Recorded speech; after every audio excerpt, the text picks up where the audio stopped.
Hello, everyone. Have you ever wondered if everything you believe in and practice could be misguided? Quite a thought, isn't it? The beliefs and practices we hold dear, the ones passed down from generation to generation, could they possibly lead us astray? As mentioned in the Quran, and when it is said to them, "Follow what Allah has revealed," they say, "Rather we will follow that which we found our fathers doing," even though their fathers understood nothing, nor were they guided. Quran 2:170. Consider this, there were people who resisted the guidance of Allah's messengers. Why? Because what they were being told contradicted the beliefs of ancestors. It's a common human tendency to cling to the familiar, to the tried and tested, even when faced with new insights or revelations. But here's the thing, folks, the piety of individuals doesn't necessarily guarantee the of their beliefs. As Allah says in the Quran, and when it is said to them, "Come to what Allah has revealed," and to the messenger, they say, "Sufficient for us is that upon which we found our fathers," even though their fathers knew nothing, nor they guided. Quran 5:104. A scholar's wisdom, a parent's love, a teacher's guidance, while all invaluable, are not infallible. It is therefore vital in matters of faith and practice to use our intellect, our God-given ability to discern the truth. Blindly following the beliefs and practices of our ancestors and scholars could lead us down a path of misunderstanding, even error. So let's ponder this. What if the very people you trust, your parents, teachers, and scholars, could be wrong? The piety of individuals does not guarantee the truth of their beliefs. This is a profound statement that underscores the essence of our discussion. It is a misconception that the sanctity of a person's character or the depth of their faith can act as a litmus test for the validity of their beliefs. In the realm of Muslim scholarship, the excessive reliance on hadith and scholars is misguided. While these sources can provide valuable insights, the Quran alone should be our compass. As stated in the Quran, this is the book about which there is no doubt, a guidance for those conscious of Allah. Quran 2:2. What is crucial here is not to blindly follow scholars or ancestral. Instead, we must seek guidance from Allah directly.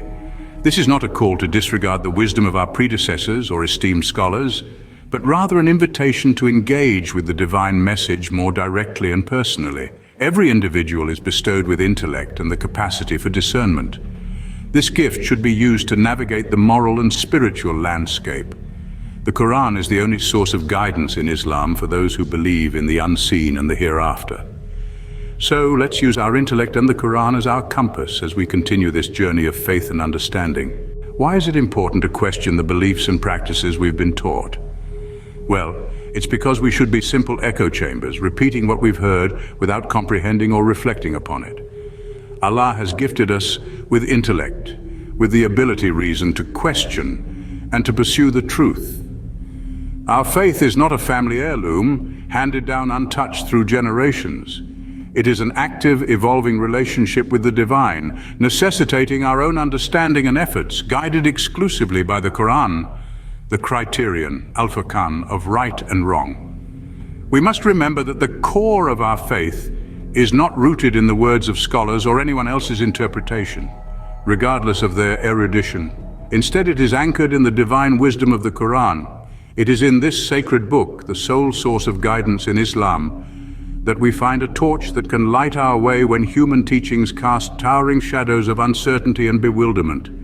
Allah has gifted us with the power of sight and hearing to perceive the world and scrutinize everything we are told against the lens of the Quran. After all, it is the Quran that urges us to use our intellect to decipher the truth, to question what we've been taught, and to seek guidance directly from Allah Himself. As Allah proclaims in the Quran, so return vision. Do you see any breaks? 67:3. Underscoring the importance of using our senses and intellect in our quest for truth and understanding. Our pursuit of knowledge should be a journey, not a destination. It should be a process of continuous learning, questioning, and growth. This, dear friends, is the true spirit of our faith. Remember, not everything that is passed down is necessarily right. It is our duty to question, to seek truth, and to turn to the Quran for guidance. As Allah says in the Quran, and on the day when we will raise up in every people a witness against them from among themselves, and bring you as a witness against these. And we have revealed the book to you, explaining clearly everything. and a guidance and mercy and good news for those who submit. Quran 16:89. Amidst uncertainty and confusion, it is quite common to find comfort and advice from those we consider as wise. Muslims frequently turn to scholars for counsel on different issues. These scholars are educated individuals committed to comprehending and explicating the doctrines of our faith. Yet it is crucial to remember that these scholars too are humans, prone to mistakes and errors. Therefore, while we respect our scholars and gain knowledge from them, we must never disregard that our ultimate reliance must be placed in Allah. Furthermore, whatever teachings we receive from scholars, we need to cross-check them with the Quran, since the Quran is the ultimate source of truth.